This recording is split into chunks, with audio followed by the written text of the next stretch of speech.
Hello and welcome to the second episode of the Papal Shenanigans podcast, where we will cover the story of Boniface VIII, his conflict with France, and the transition to the Avignon Papacy. Before we get started with our episode, I would like to give a quick disclaimer that the negativity towards some popes in this episode is not overall reflective of mine own or Columbus High School's views on the modern Catholic Church, its popes, or its followers. Without further ado, let's get started.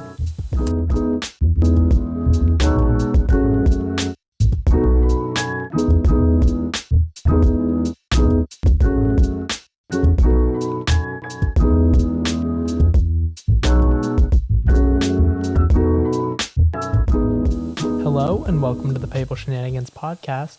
Let's pick up right where we left off. Celestine V has just abdicated the papacy, and Benedetto Caetani has just been elected as Pope Boniface VIII.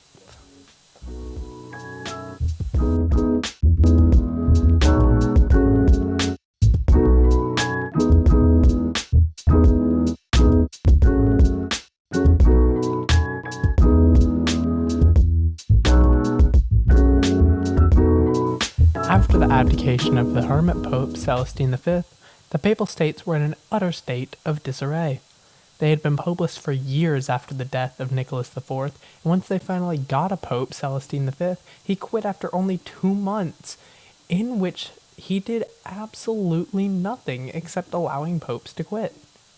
This disarray is the exact reason why the conclave had the poor judgment to put Benedetto Caetani onto the papal chair.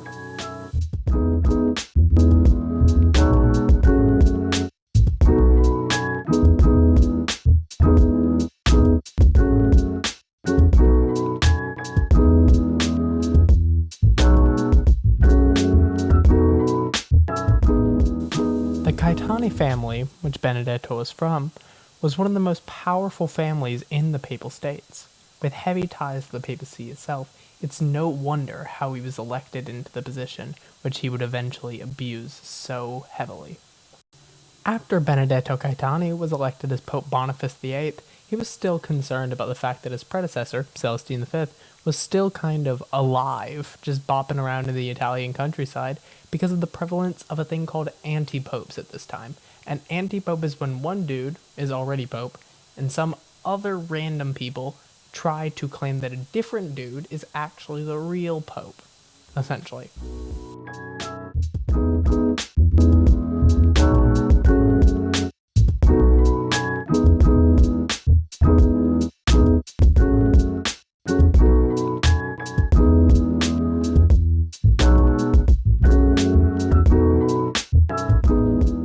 So anyways, Boniface is concerned that since Celestine is still just freely roaming around Italy, someone is going to try and prop up Celestine as an anti-pope to oppose Boniface. Naturally, Boniface, of course, sees only one option in this entire universe. One option that he can take to remedy this. Not talking to Celestine, not being a better pope so people won't want to depose him.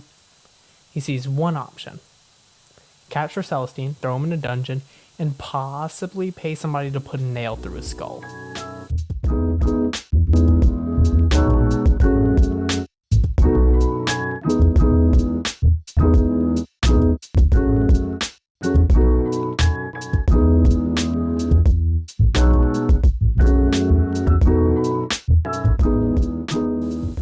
So, yeah. We found Celestine V's body in some catacombs under the Vatican, and there definitely is a hole in his skull that perfectly matches a bloody nail found on the floor of the cell he was supposedly held in when Boniface captured him. It is for sure 100% certain that Boniface did, throw Celestine V in jail. Up for debate whether or not he murdered him. There are 2 possibilities as to why that bloody nail was found. Option 1, the rumors are true, and Boniface definitely murdered Celestine in prison. Or, option 2, Boniface actually didn't murder Celestine, and the hole is actually from an old Catholic post-mortem ritual where they would drive a nail through someone's skull in order to seal evil spirits within the body. That is a ritual that happened at that time. We don't know for sure if that's what was done on Celestine's body.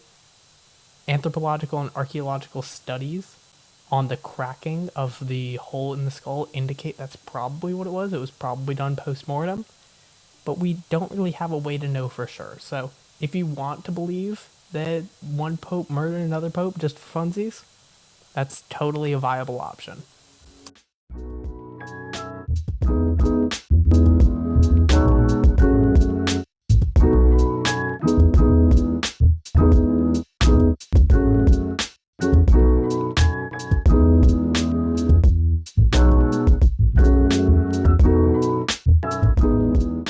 After establishing the solidity of his reign by imprisoning, and maybe possibly kind of murdering his predecessor Celestine V, Boniface VIII went on with what seems to be his life's mission. That is, pissing off everyone around him until they want to beat him violently with a metal rod, steal all his stuff, and kidnap him and murder him. Old Bonnie's favorite target for this annoyance was Philip IV of France, aka Philip the Fair.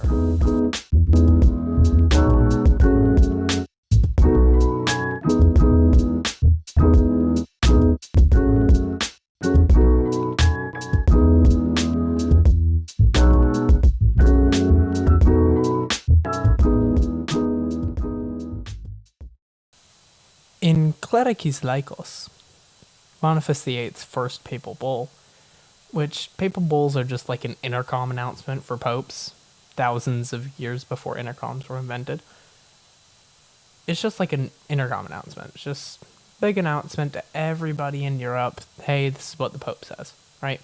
So, Clericis Laicos, Boniface VIII's first papal bull, his first announcement, he decides to throw a hissy fit over the fact that Philip is taxing church people, clergy, in France.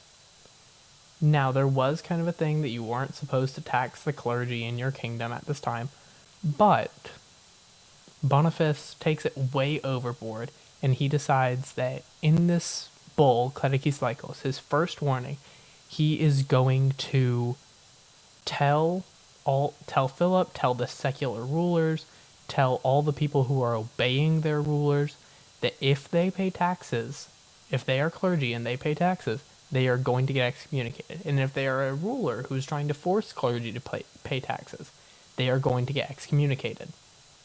For those who aren't aware, excommunication is just when a pope or a religious body says that one person or one group of people is no longer a part of that religious body because of something they did against that other party's will, right? So excommunication is a really big deal in the Catholic Church, and it's going to come up a lot throughout the rest of this podcast. Popes really love to threaten to excommunicate people, and they really love to actually excommunicate people. So just heads up for excommunication all throughout this podcast. So Boniface VIII is mad that the French king, Philip IV, is taxing the French clergy, and he's mad that the French clergy are actually obeying Philip when, the Pope really doesn't have the authority to execute people.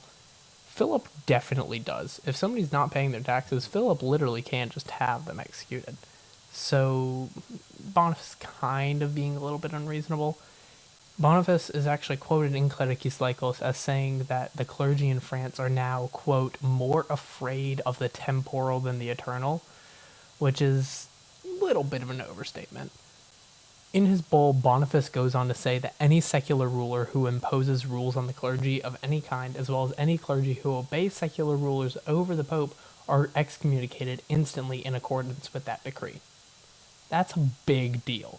Being excommunicated from your faith is essentially like being told that you aren't worth anything to God anymore, ever.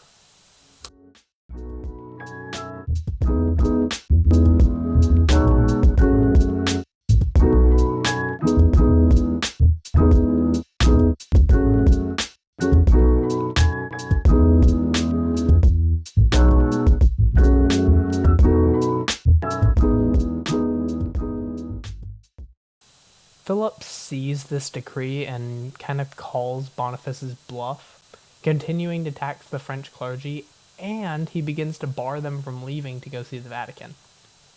Now, Bonnie didn't like this a lot, you know.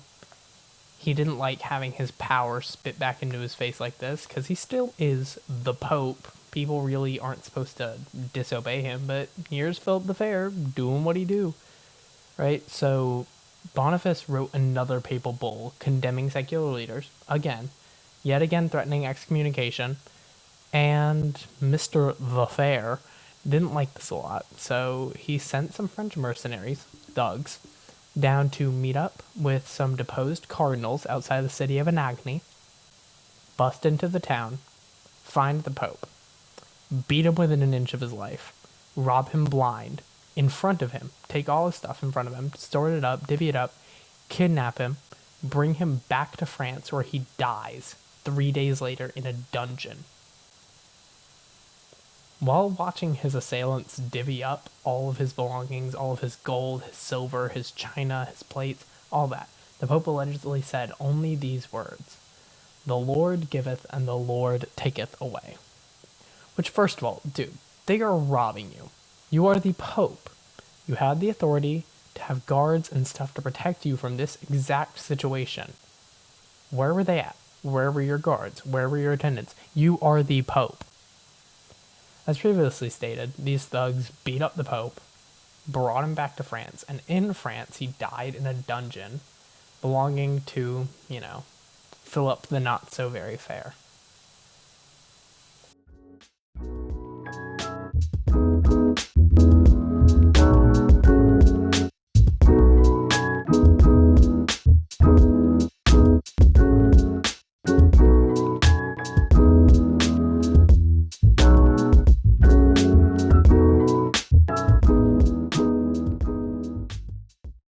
After Boniface VIII was definitely kidnapped, definitely beat within an inch of his life, and possibly murdered by the King of France, said king obviously held a large sway in the following papal election.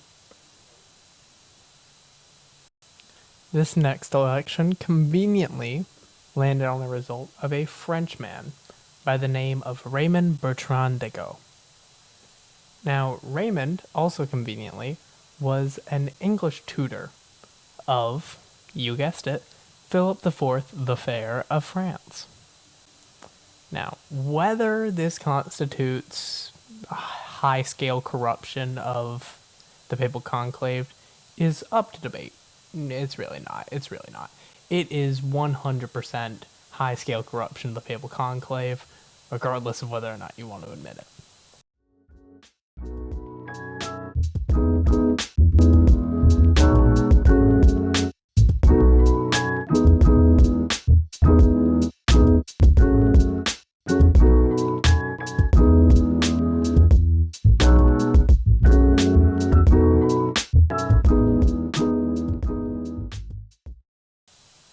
So, Raymond Bertrand de Go, now renamed Clement V after his election as Pope, is obviously very buddy-buddy with the French king.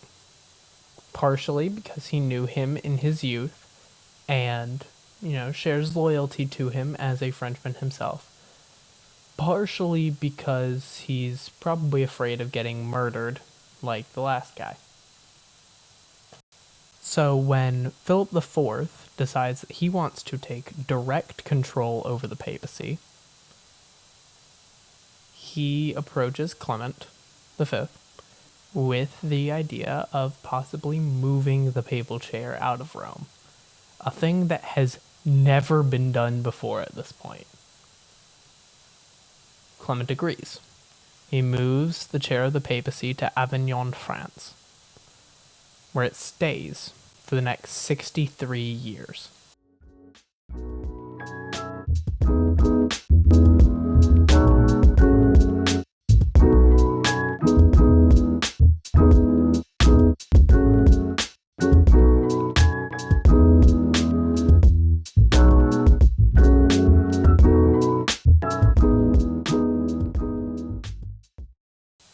Now, Clement V was elected in 1305.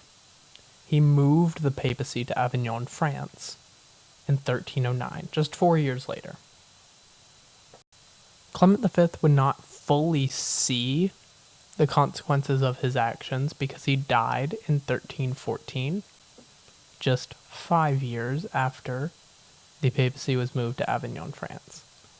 However, it should be noted that before the papacy was moved back to Rome in 1377, in 1347, 30 years prior, the Black Death hit Italy. The Black Death hit the Papal States when they were popeless, when they were rulerless. They had no ruler to guide them because of Clement V, and they got hit by one of the most devastating plagues, if not the most devastating plague in human history. That is the consequence of Clement V's small decision to move the papacy because of national loyalty and fear of being murdered, which, fear of being murdered, completely reasonable. Not so much the national loyalty part.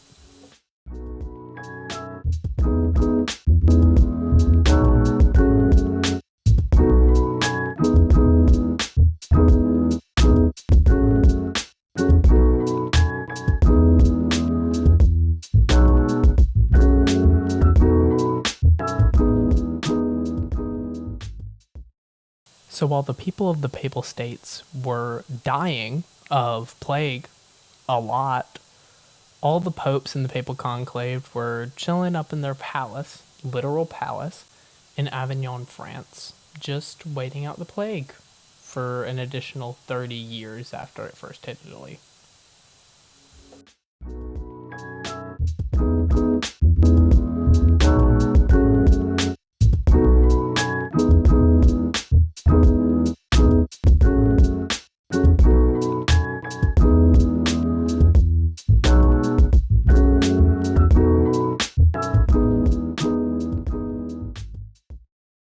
In addition to forcing Clement to literally move the papal chair from Rome to Avignon, Philip also forced Clement to annul, meaning to make void, Pope Boniface VIII's papal bulls, including, as previously spoken of, Clericis Laicos, which forbid clergy to pay taxes to secular rulers, and Pope Boniface's last bull, Unam Sanctam, which essentially said that the Pope was above all and said that the Pope had supreme authority. Philip also made Clement dissolve the spirituals, which is just a really general name for a group of Franciscan monks who were kind of bonkers and practiced absolute poverty. Pretty much they just literally owned nothing and just kind of hopped around owning nothing and being naked. Philip also, again, Philip held a large sway over Clement. Philip also forced Clement to partially suppress and partially dissolve the Knights Templar, which is a religious organization that appeared in the Crusades essentially as medics. And Philip did not like them because they were getting a little too mouthy, and so he had Clement essentially push them down.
Thank you once again for listening to this episode of the Papal Shenanigans podcast.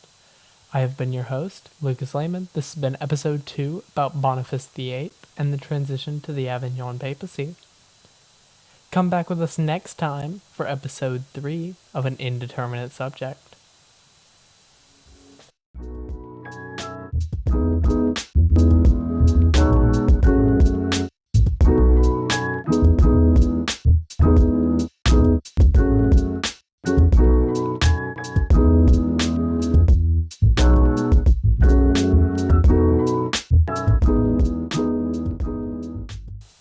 Once again, I would like to emphasize that the views expressed in this podcast are not overall indicative of the views of Columbus High School.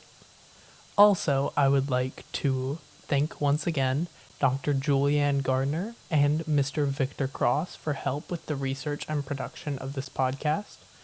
Specifically, I would also like to thank Miss Maribeth Hood and Dr. Scott for their additional help researching this episode of the podcast. With all the murder that appeared in this podcast, it was very hard to research, and I actually ended up getting blocked online by the French government a couple of times, because turns out they don't want you to know that Philip IV murdered a pope.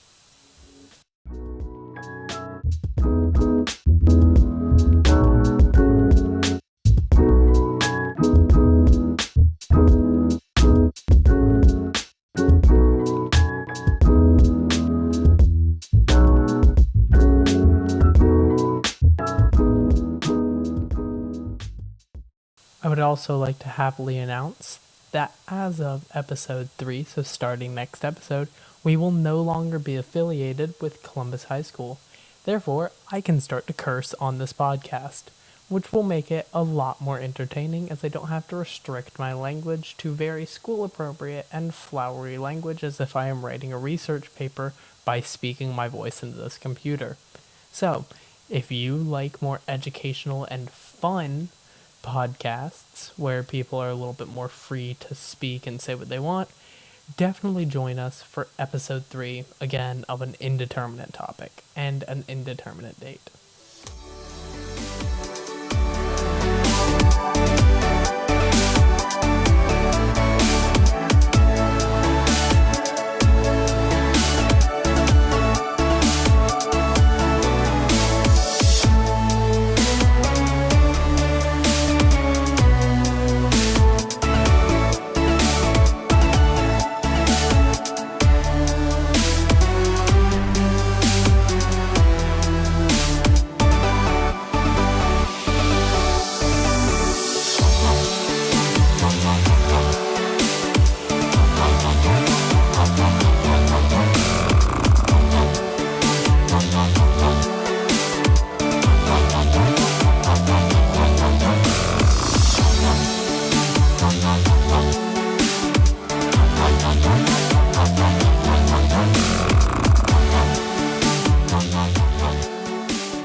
Once again, this has been the Papal Shenanigans podcast.